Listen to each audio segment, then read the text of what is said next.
Welcome everyone. It is 7 o'clock now, so we are going to go ahead and get started. Tonight we are going to be talking about ways to kickstart your investing journey. The goal of this webinar is to provide you with valuable information about investing. We'll first get into your definition about what investing is and how your goals are key when it comes to your investment decisions and our advice. We'll then break down some commonly used acronyms in the investing world. Next, we'll talk about various investment options and show you some fun calculators. Lastly, we'll provide you with the 5 tips to kickstart your investing journey. I first want to start out by introducing myself. My name is Nikki Wolfs, and I am an investment specialist with the Strathroy branch of Libro Credit Union. I will also be joined by Adam and Curtis, and they will formally introduce themselves a little later. Before we get into the presentation, I'm going to go over a few housekeeping items. You don't have to worry about muting your mic or turning off your camera. We cannot hear or see you. With that being said, this is an interactive webinar designed to answer your questions, so please use the live chat to participate. There will also be an opportunity for you to ask additional questions at the very end of our presentation. The question and answer box will remain open until a little before 8 p.m. If your question gets a response requesting you to reach out to your local Libro branch, please know that it isn't that we don't want to answer your question, it's just that we may feel your question would be better answered one-on-one with a Libro coach. We will do our best to answer all questions. However, if we miss one or you aren't comfortable using the live chat, we've added a feedback survey to the webinar chat.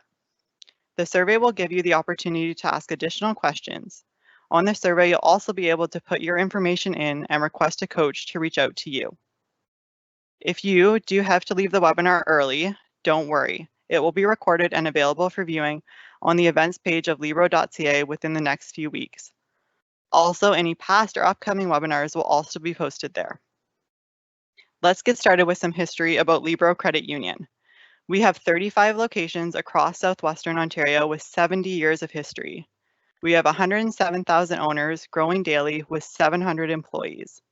Libro is proud to be a certified B Corporation since 2018, joining leaders of the global movement of people using businesses as a force for good. Certified B Corporations, or B Corps, meet higher standards of social and environmental performance, transparency, and accountability. Libro is a proud member of this community, comprised of 2,600 B Corporations from 150 industries operating in over 60 countries worldwide. Libro has a purpose-based business model, meaning that purpose is our way of doing business. So instead of doing good things once we've earned profit, we earn profit by doing good things. What this means for you as a Libro owner, it means that our purpose is to help you build prosperity however you define it. We call this our prosperity purpose, and it means we think differently about how we conduct our business, making decisions that have a positive impact on our owners, our communities, and our staff. And so I want to start us off by asking all of you, what comes to mind when you hear the word investing? Please type your answers in the chat box and know that there is no wrong or right answer. I know that my definition of investing has changed many times. Before I began investing, I would say my definition of investing was very minimal. My parents would always encourage me to put away money for later. So at the time, investing to me was exactly that, putting money away. Now at the time, I remember thinking to myself, I don't know what their rush is. I have lots of time. Now note to my younger self, always take mom and dad's advice. You see, my issue was that I wasn't seeing the value in putting money away for later. And it wasn't until I sat down with my investment coach that the light bulb went off and I truly started to see the value of investing. I realized that investing is more than just putting money away. It is about paying yourself first and making your money do the work for you. It was here that my definition of what investing was changed again. And since this point, it has changed many more times, probably more than the average person, as I chose a career in the financial industry. I'm curious and excited to see how all of you define investing. Let's take a look at the chat to see what's coming in.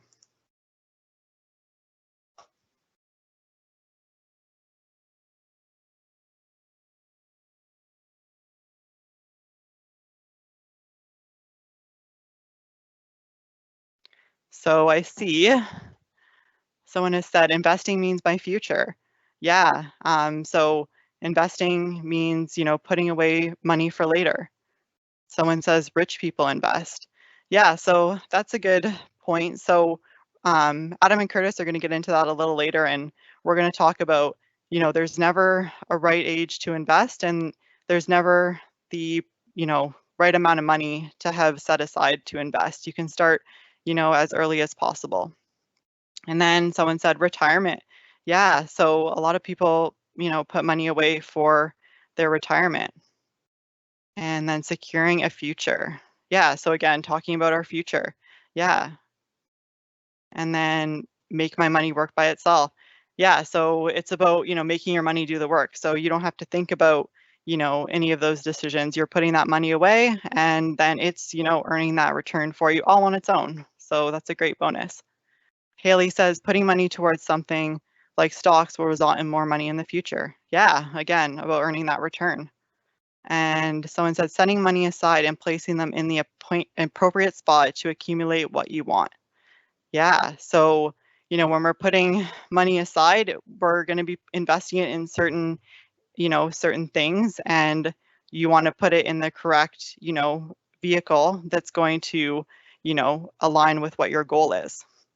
And then I see someone says long-term savings or holding and trading a portfolio of stocks. Yeah, so definitely longer term, and depending on what you're invested in, you can, hold and trade different stocks. Yeah, and that will kind of touch on we're going to talk about, some self-directed options as well that you have. So we'll get into that a little later. Making my money work for me again. Yeah. And then someone says living comfortably. Yeah, so again, going back to, setting money away for your future, it means, that in the future you can live comfortably in retirement. Yeah. And then becoming self-assured, self-insured. Yeah. So, making, when you know that you're putting that money away, it makes you feel good that, you're doing the right thing. Yeah. So thank you for those awesome, awesome responses and for all the participation. As you can see by the variety of responses, investing means a different thing, something different to everyone. It isn't a one-size-fits-all approach. Investing changes based on your definition of what investing is, your stage of life, your needs, and your goals. As you will learn through this webinar, the most successful investment plan is tied to your individual goals. So this leads me to my next question. What are your goals? Again, please type your answers in the chat box. So as an investment specialist, when I sit down with one of my owners, I start out by asking, what is important to you? This is my favorite question to ask because it allows me not only to get to know my owner on a more personal level, but also to understand what their needs and goals are. It further allows me to assess their circumstances and if they have changed. You see, goals, needs, and circumstances are imperative to any good investment conversation because they allow for the creation of a plan that is tailored specifically to you.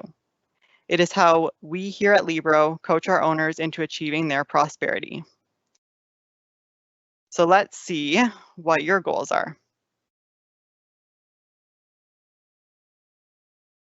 I know previously, some people put in the chat retirement. So yeah, that's a goal a lot of people have. They want to know what, their retirement's going to look like. So that means, creating a retirement plan that aligns with their goal of what they think retirement looks like.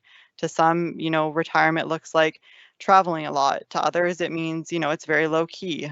So yeah. Someone said retire young. Yeah. So again, into retirement, people have different ages that they want to retire. So that can be a goal tied to retirement. To own my own home. Yeah, Emily. So people will invest money to, save for their home for that down payment. And then when it comes time, you can take that money out of the investment vehicle that you had it in to, buy your own home. So yeah. And then someone said, having multiple revenue streams so I can build towards an early retirement, easier life. Yeah, so again, we want our investment vehicle to earn us an income so that we can, going back to, paying ourselves first, that investment vehicle, we want it to earn income so that we can fund our retirement, or even not even retirement, but maybe just fund our life so that maybe we don't have to work as hard. Freedom 55, yeah, buying a home again. And I'm self-employed and looking for retirement options. Yeah. So, depending on, what your job is, a retirement plan can look different, depending on if you're self-employed or, there's many different retirement options out there for you.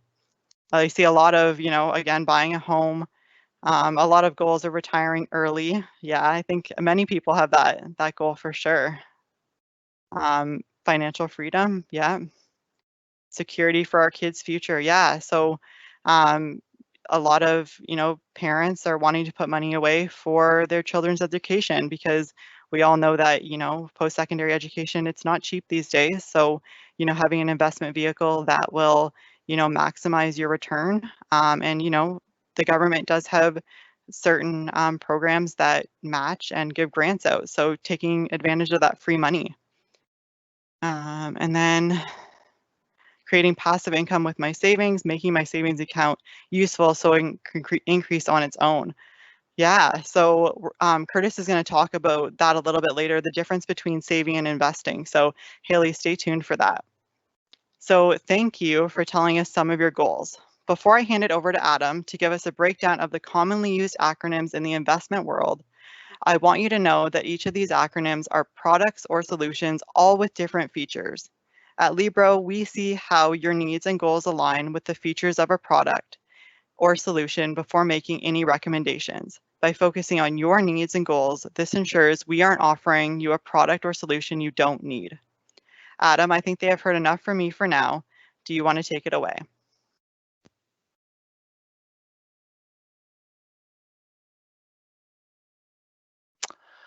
Thanks, Nikki. I can never hear enough from you, so don't worry about that. So my name is Adam Baird. I'm a financial advisor with Libro Credit Union in Waterloo Region. I'm also a certified financial planner and a responsible investment specialist. So before I get going, I do want to say fantastic participation so far through the Q&A and the chat.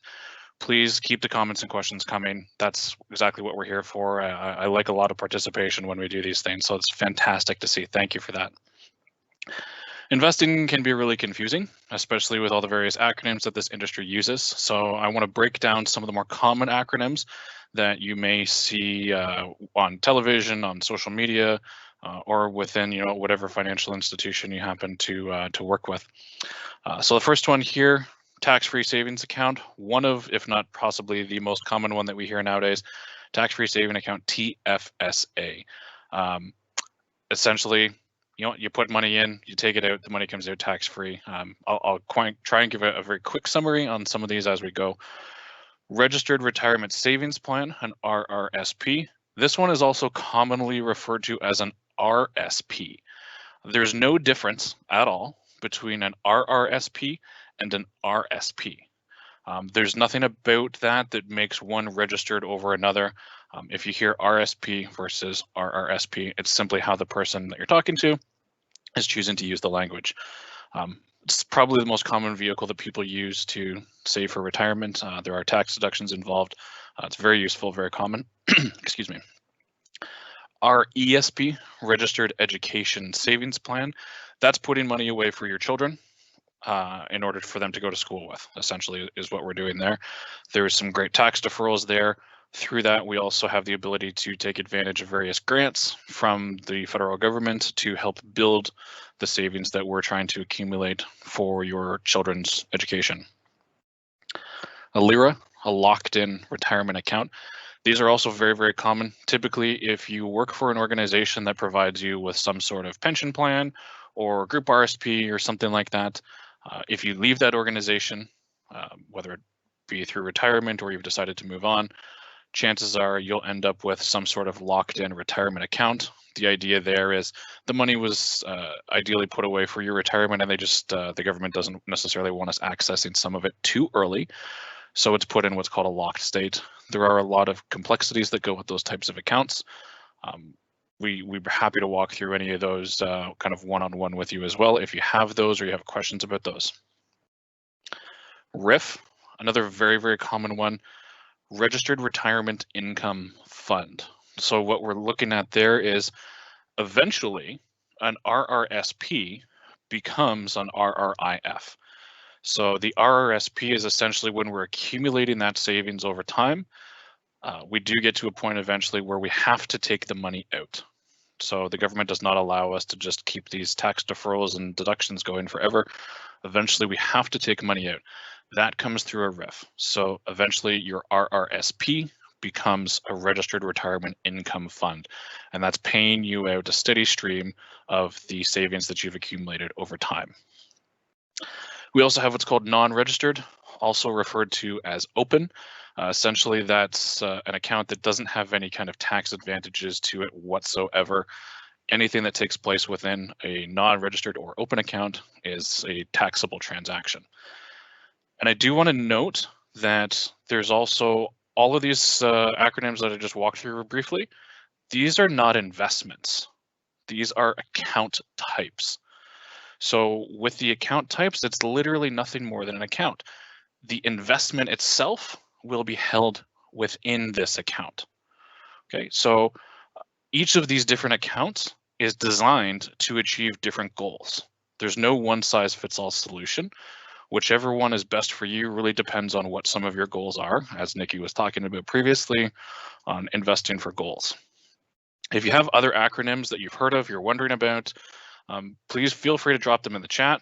We will do our best to provide responses to those as we go along.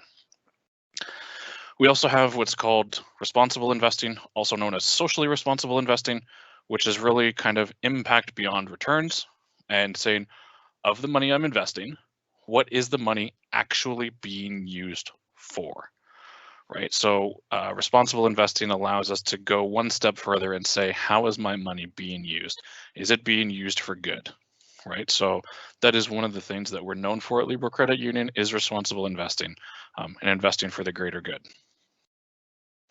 If I could get the next slide, please.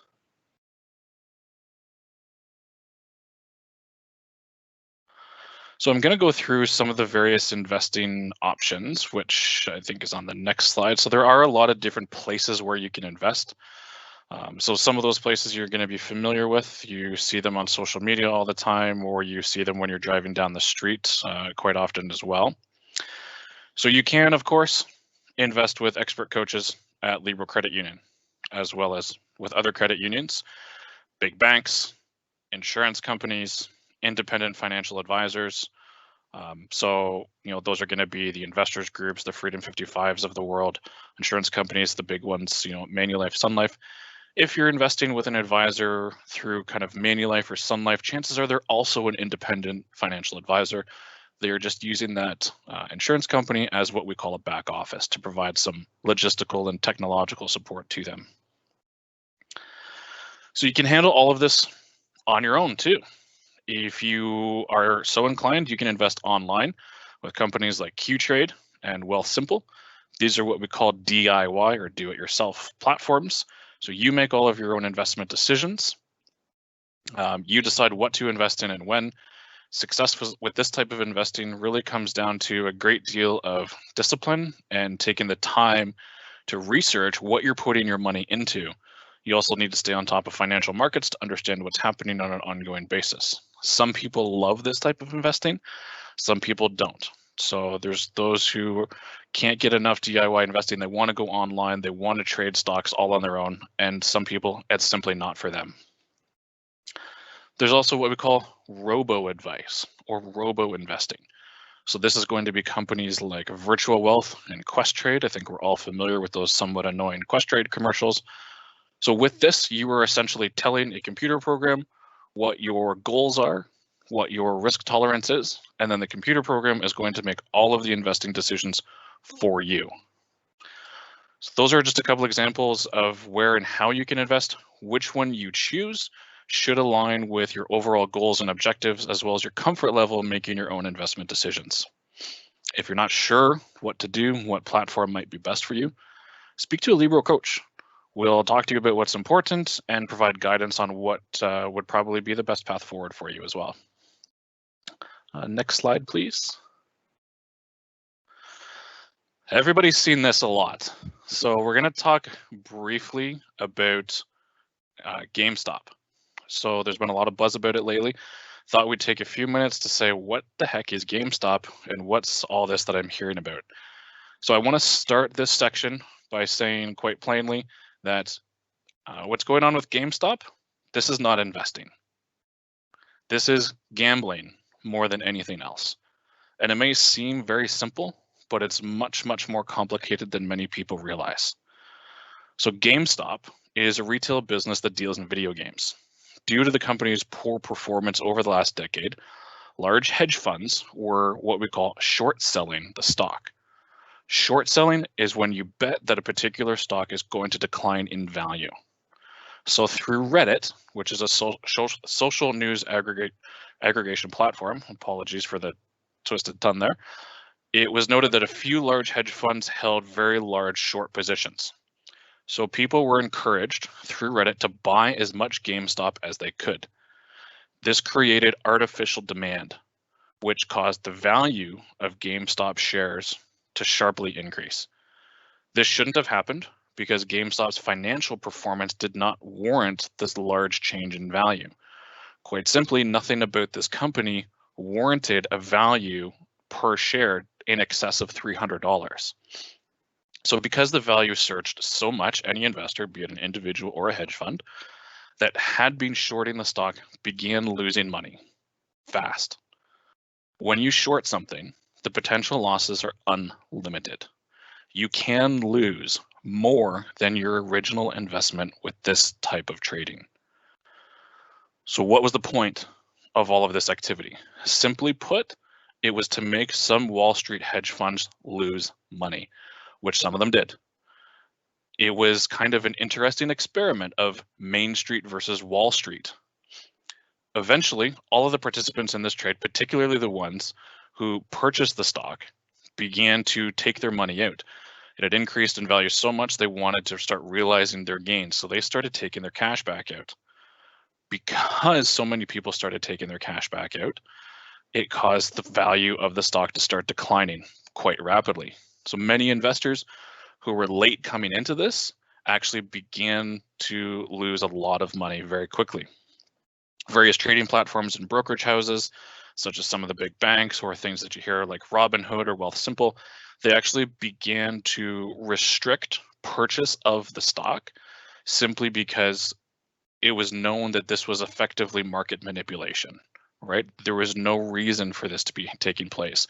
So they actually made kind of an unprecedented move to say, that's it, we're cutting it off. You can't buy it anymore. It sells only. So at the end of all of this, some hedge funds lost billions of dollars. Many more hedge funds actually made billions of dollars through this, however, because they were already betting that the price of GameStop would go up. Or they were holding what was called convertible debt, which is quite complicated, and we're not going to get into that on this call, but it allowed people who were holding convertible debt on GameStop to realize very, very large gains. So this is a rather high-level overview of what's been taking place.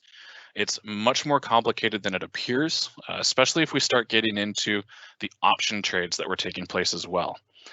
The same activity has been taking place in other areas of the market recently too. Redditors have been targeting AMC Entertainment, BlackBerry, Nokia. They've even diversified into trying to manipulate commodity prices lately too. So if you're wanting to learn some more about this, there are plenty of articles and opinion pieces that can be found online with a quick Google search. So up next, we're going to hear from Curtis. Curtis, if you'd like to take it away.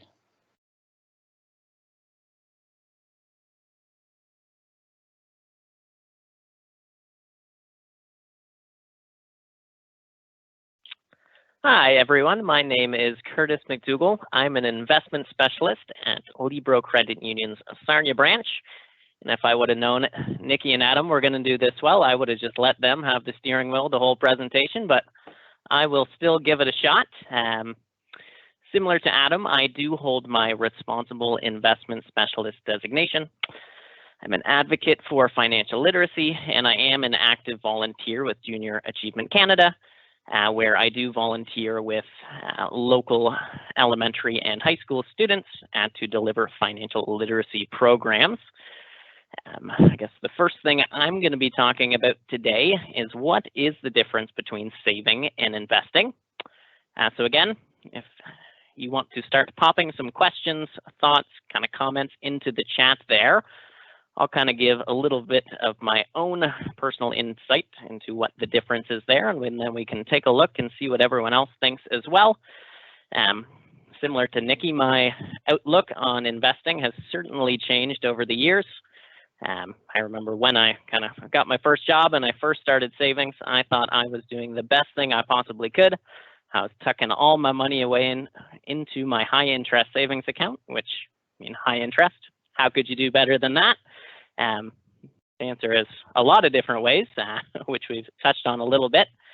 For me personally, it was school savings, which I then went to school for finance, realized I could have been getting that government grant matching that Adam touched on briefly when he was talking about those acronyms there, and also invested that money to generate a return that's going to be higher than a savings account, which as of today, generally around 0.25%, if that. So really the difference between that saving and investing is the difference between letting that money sit idly by, kind of letting it slack off, or really putting that money to work for you. One thing I always say is, you know, you work hard for your money. You really do want that money to work hard for you. So I'll kind of keep an eye on the chat here. Wait for some things to pop in regards to the difference between savings and investing. I do see there are some comments coming in about, you know, what option makes the most money? How do I know what option is right for me?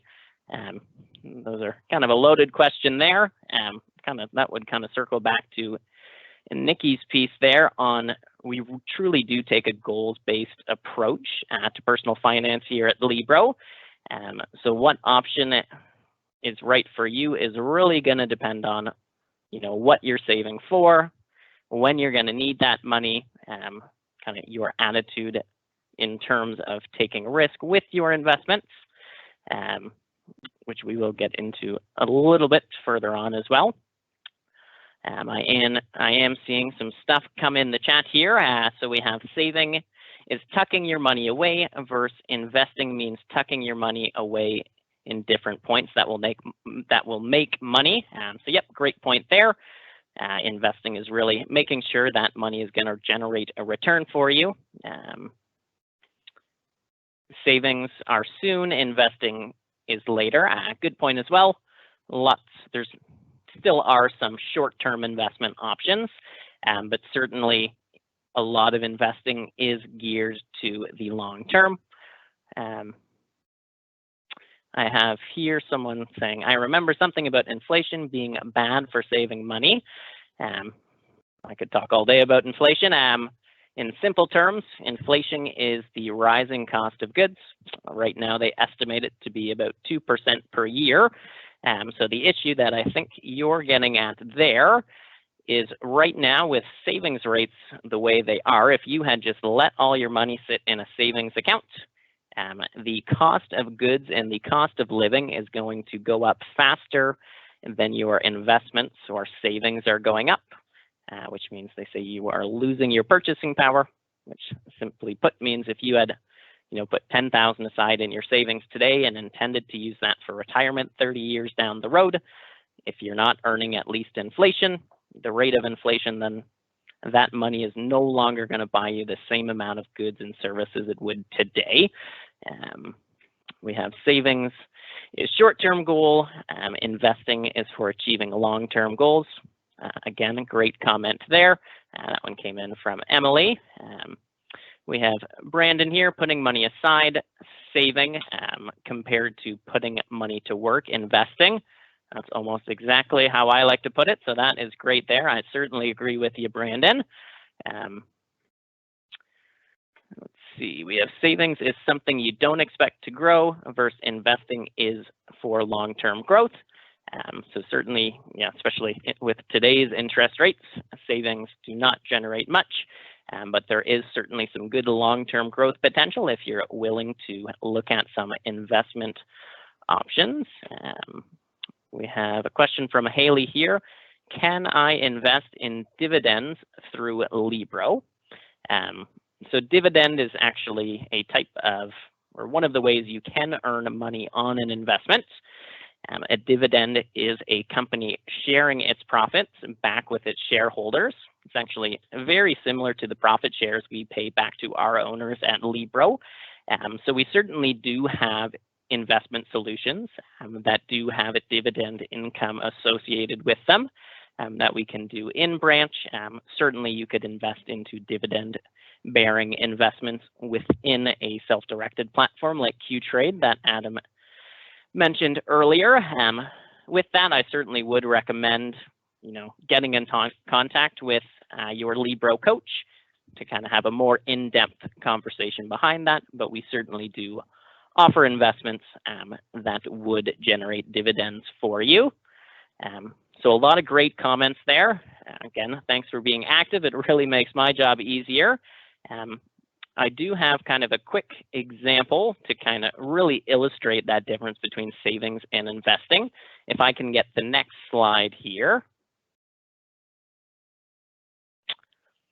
So here, this is actually a financial calculator that is publicly available on our website. So you go to libro.ca/calculators. This one is called the Savings Growth Calculator, which I use quite often. There's a number of calculators, whether you want to see, what a mortgage payment might look like, what a loan payment might look like. There's savings growth.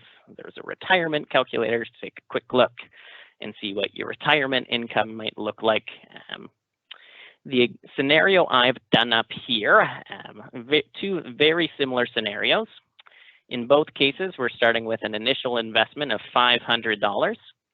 We're going to have a regular investment of $200 at the beginning of each month.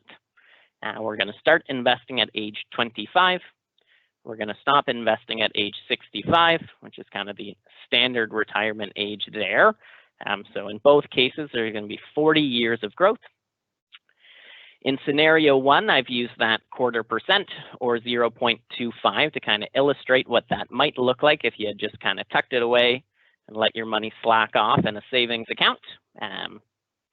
In that case, you still would have accumulated $101,000 over that 40 years, which is great, don't get me wrong. But if we kind of make one simple change and we take the time to review your investment options and put you in something that does have the potential for some long-term growth, I used 4% as an example here. That same $500 initial investment with that $200 monthly contribution would have actually grown to just shy of $240,000, which is a difference of about $138 for simply really putting that money into the right place. I guess the other thing to note here is if you took a look at how much money you actually contributed in both of those scenarios, which would be $96,500. In scenario one, you are doing more than 90% of the work. There's about $5,000 of growth, $96,000 of contributions. In the second situation, where we make sure we put that money to work for you, and we're getting that 4%, you would have contributed 96, and the rest of that would have came from growth, which in this case would actually be more than you put into the account, which is always great to see. So that's kind of a quick glimpse into the difference between savings and investing. Again, if you'd like to reach out to a coach, do not hesitate at all. We'd be more than happy to have a quick phone call, have a meeting, and really kind of look at this stuff in more detail for you. But for now, we will move on to the next slide, which is another conversation I have quite often in the branch here, which is when should I start investing? How much money do I need to have? I will say Nikki has almost covered this slide for me already when she talked about the goals, really setting goals, sitting down, really taking a look at your situation, determining where you want to be 5, 10, 15 years down the road, so that we can put that personalized plan in place, selecting that right investing account, the right investing platform, the right investment type based on your situation. I guess the simple answer to that question is, if you haven't started already, start now. I know I always used to think investing was kind of for the rich and powerful, not for the everyday guy like myself.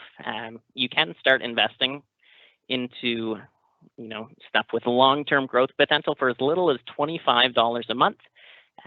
So certainly now is as good a time as any. One of my favorite quotes is, the best time to plant a tree is 20 years ago. The second best time is today. So don't, get discouraged if maybe you haven't started that level of savings that you'd like to have. It's always better to start now than to put that off any longer. And certainly we can help you determine exactly what that right amount is. But if you can start small and at least get something going in automatic where you don't think about it, that is the best way to start and kind of go from there. If we can flip to the next slide here, I do have another calculator for us. And this one, again, is that savings growth calculator that is available for you on Libro.ca.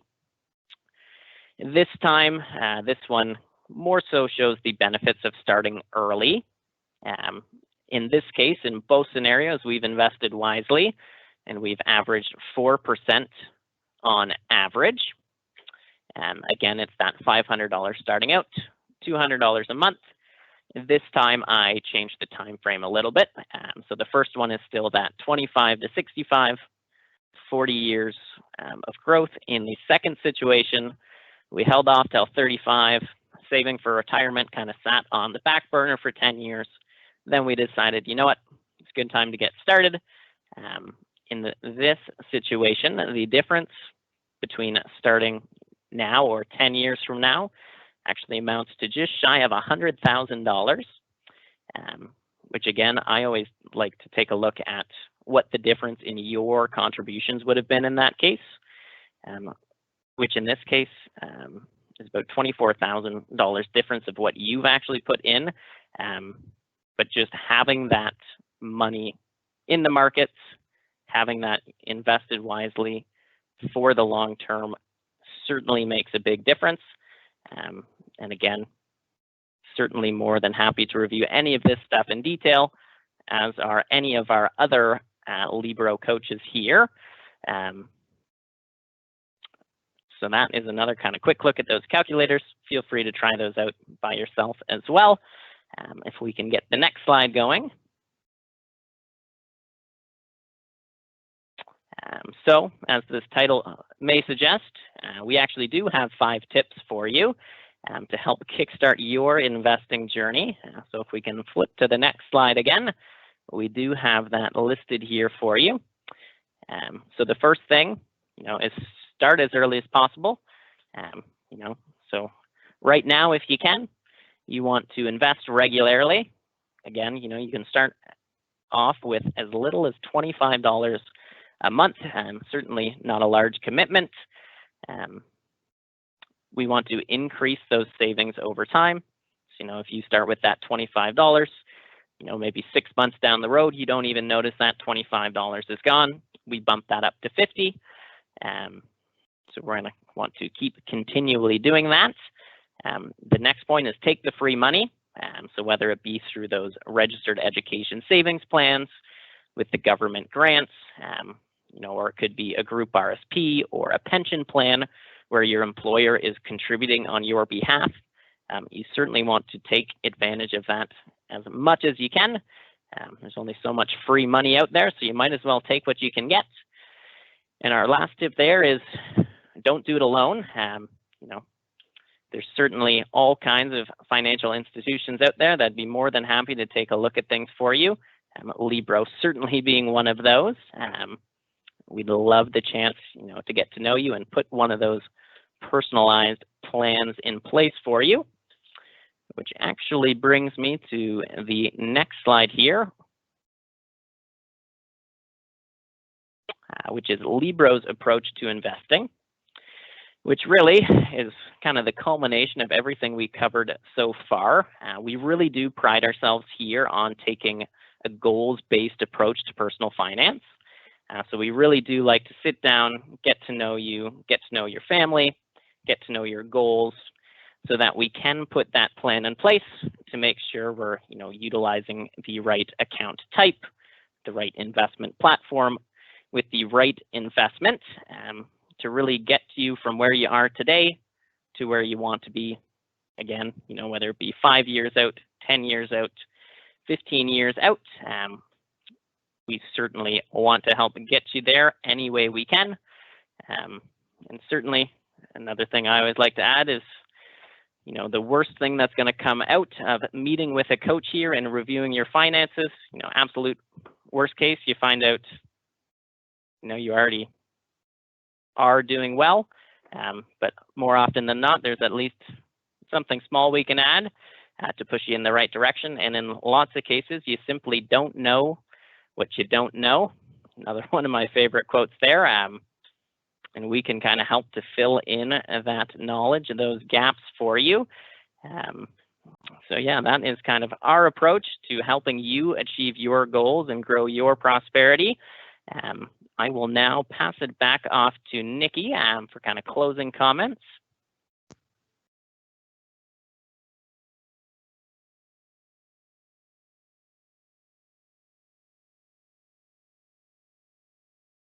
Thank you, Adam and Curtis, for all the great advice. This concludes the formal part of our webinar. Before we get into some more questions, I'm going to go over some ways for you to contact Libro. One way to reach us is through Libro.ca. On Libro.ca, you can book a meeting with a Libro coach. You are able to let us know what it is you want to talk about. You can select your location of choice, and you are able to choose a coach to meet with on a date and time that works best for you. Currently, we are offering virtual or phone meetings.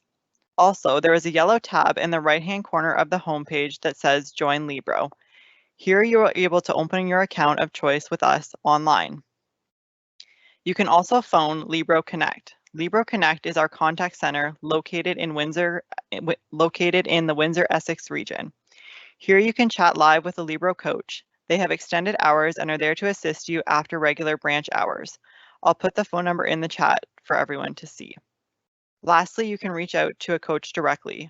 As a Libro owner, you will have 2 coaches assigned to you, one who's an expert in investments and the other who's an expert in retail banking and/or lending.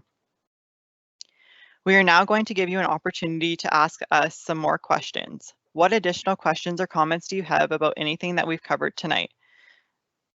I know there's been a few questions that have come in through the chat. So I'm just going to go back through and read those.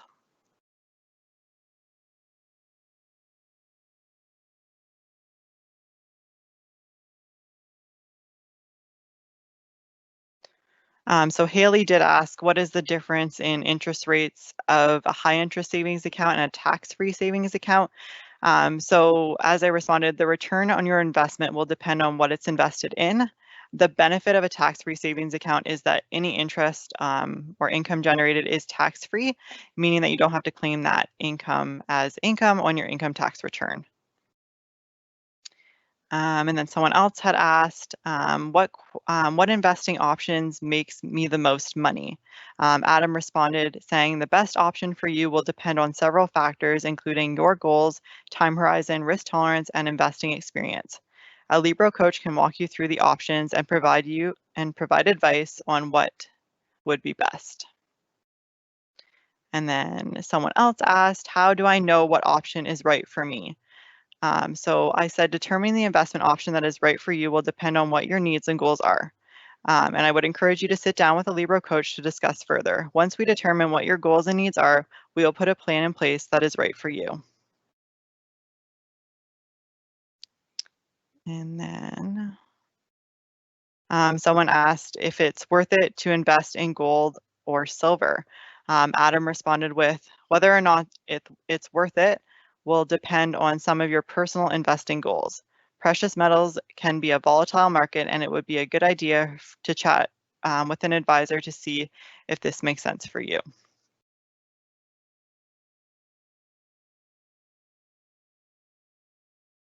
And then someone asked, what would be a good yearly return on saving versus investments be? So Adam said a good return is relative, and it would be different for each investor.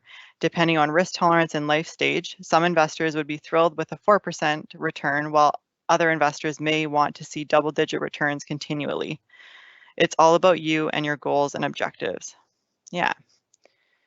So, and then someone asked if you can buy Libro stock. So here at Libro, we have something called investment shares. So you have the opportunity to buy investment shares with Libro. There is currently a wait list. Again, I would encourage you to sit down with a Libro coach to learn more about those, but that is an option for sure. And then someone asked, what are your thoughts about investing in cryptocurrencies? I hear a lot of buzz about this on social media. Adam, do you want to speak on this one? Sure. Thanks for throwing me under the bus a little bit, Nikki. That's all right, though. I don't mind.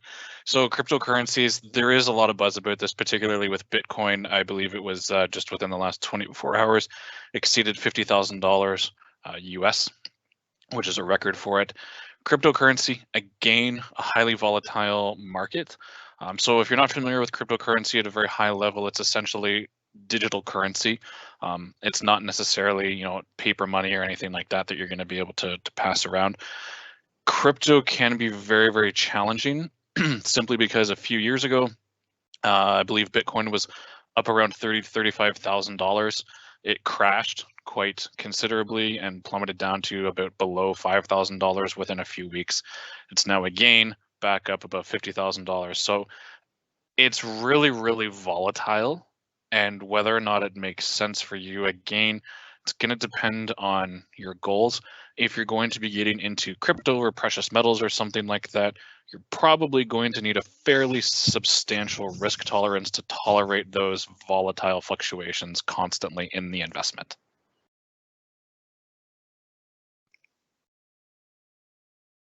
Awesome. Thanks, Adam. Moving on to our next question. So we have, is making monthly contributions a standard? What options could be for starting with a larger lump sum?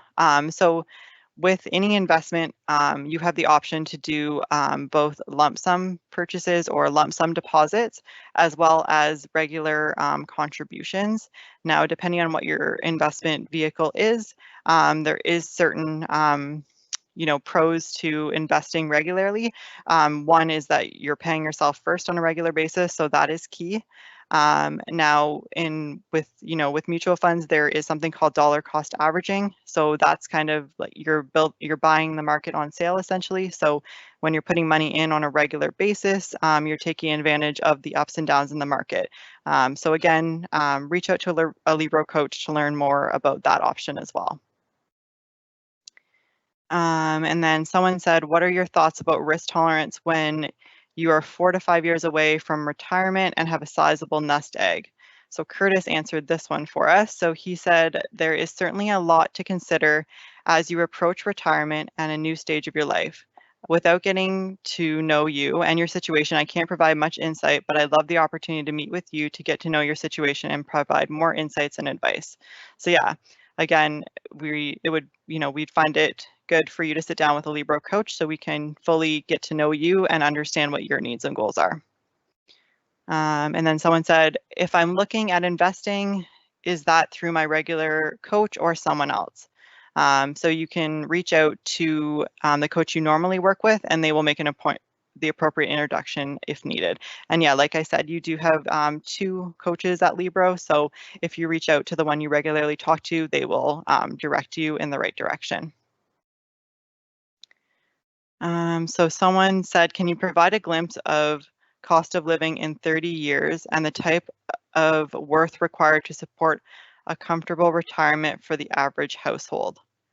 So again, on this one would, I would encourage you to sit down with a Libro coach to discuss this further. We have certain calculators that we can use to kind of show you and let you know what retirement can look like depending on what your goal is. Curtis or Adam, do you want to add anything to my point there? Adam, okay. Yeah, I can provide a little bit of extra context around that. So what's cost of living going to look like in 30 years? Unfortunately, we have no idea because we don't know what inflation is going to be over the next 30 years. So when we're working to build what we call a retirement income plan, so essentially saying, you know what, how much do we anticipate you're going to have at retirement? How long is it going to last? Things like that. We'll look at some historical information to determine, you know, what was inflation over the previous 30 to 50 years, things like that. As far as what kind of value you need to have saved to provide a comfortable retirement, again, that becomes a more in-depth conversation simply because a comfortable retirement is different for everybody, right? So it's very relative to each individual investor. So what may be comfortable for you, you may only need, say, $30,000 a year of income to have a very comfortable retirement. Another individual or household may need, say, you know what, $70,000 or $80,000 a year of income to live comfortably. So it really is relative to each individual investor. And we can provide some of the guidance and the planning around this to say, okay, where do I want to be? And what do I have to do now to get there? So that's some of the in-depth planning work that we can assist with as well.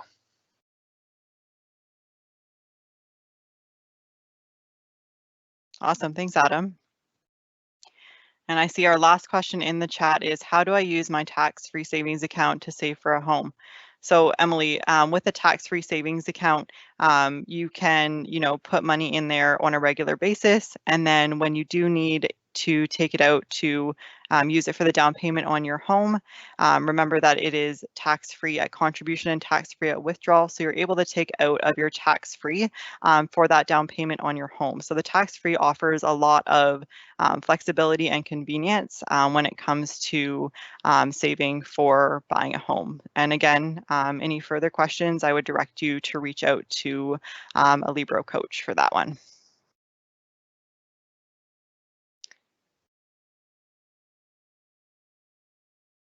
I'm not seeing any more questions coming through right now.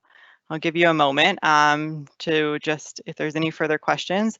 One last reminder, if you didn't get a chance to fill out the feedback survey that was posted in the chat, you will also receive it in an email. So we would love to hear all of your feedback and any additional questions or comments you may have. Remember, on the survey, you can also request for a Libro coach to reach out to you directly.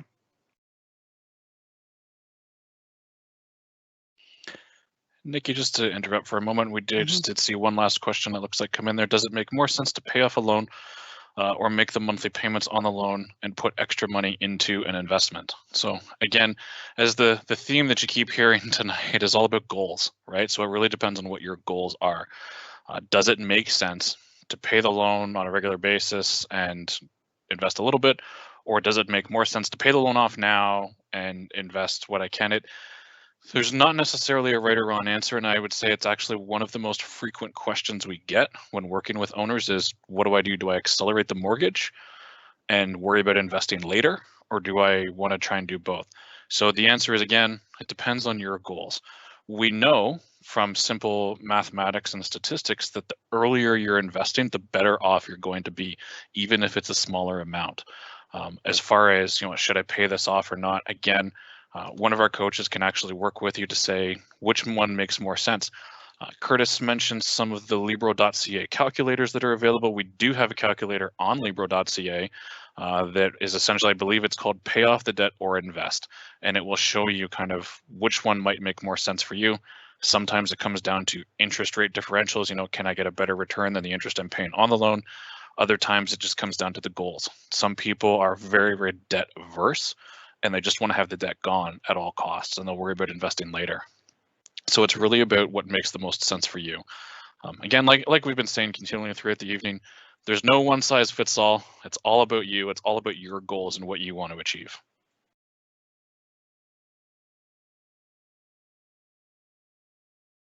Great, Adam. Thank you.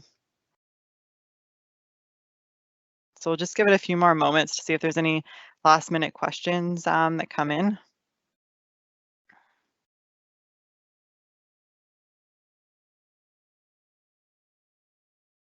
And we love all of the questions. So yeah, continue to ask away. And again, on that feedback survey, put your additional questions or comments on there, and we can reach out to you directly.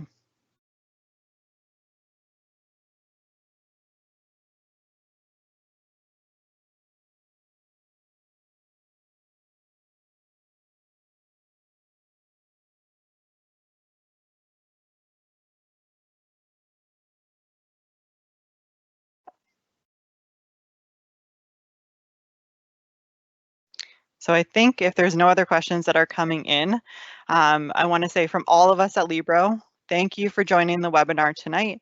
We hope that you took away some valuable information and advice about investing. Remember, we are just a call or click away. Have a fantastic night, everyone. Thank you.